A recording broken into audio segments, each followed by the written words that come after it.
kind of diplomacy that's going to end the destruction of your country. Yes, but if you are not strong... Mr. President, with respect, I think it's disrespectful for you to come to the Oval Office and try to litigate this in front of the American media. Right now, you guys are going around and forcing conscripts to the front lines because you have manpower problems. You should be thanking the President for trying to bring an end to this conflict. Have you ever been to Ukraine that you say what problems we have?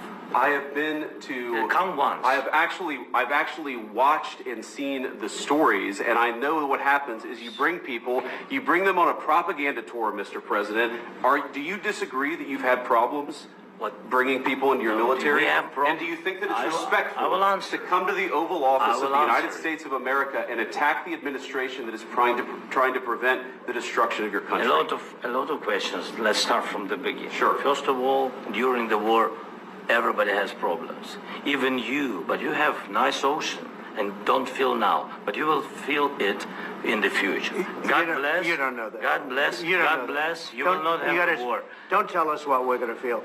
We're trying to solve a problem. Don't tell us what we're going to feel. I'm not telling you. Because I'm you're in no answering position to dictate that. That's Remember exactly this. I'm not You're in no position to dictate what we're going to feel.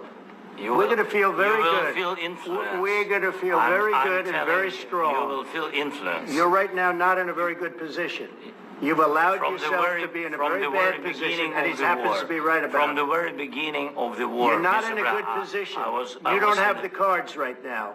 With us, you start having cards. But right now, you don't. Yeah, you're playing cards. Mr. President. You're playing cards. You're gambling with the lives of millions of people. You're gambling with World War III.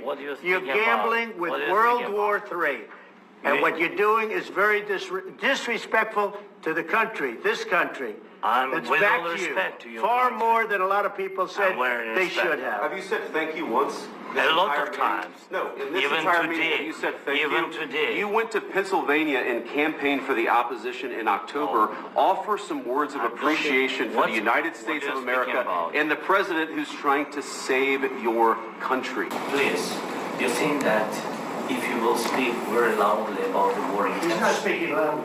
He's not speaking loudly. Your country's in big trouble. Can I answer? No, you've done a lot of talking.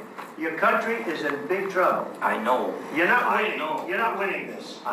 You have a damn good chance of coming out okay because of us. Mr. President, we are staying in our country, staying strong from the very beginning of the war. We've been alone, and we are thankful. I said thanks You haven't in been this alone. cabinet, You and haven't not been only alone. in this cabinet. We gave you, through this stupid president, $350 billion. You voted we gave for you your military equipment. You and your voted men for are your brave, but they had to use our military. What about if you didn't have our military equipment, You invited if me you to didn't have our military equipment, this war would have been over in 2 weeks. In 3 days, I heard it from Putin. In 3 days. This is something Maybe less. In 2 weeks. Of course, yes. It's going to be a very hard thing to do business like this. Again, just say thank you. I said a lot of times to American people. Except that there are disagreements, and let's go litigate those disagreements rather than trying to fight it out in the American media when you're wrong. We know that you're wrong. But you see, I think it's good for the American people to see what's going on. I understand, sir. I think it's very important. That's why I kept this going so long. You have to be thankful. You don't have the cards. You're buried there. Your people are dying. You're running low on soldiers. Listen, you're running low on soldiers. It would be a damn good thing. Then you tell us, I don't want a ceasefire. I don't want a ceasefire. I want to go, and I want this. Look.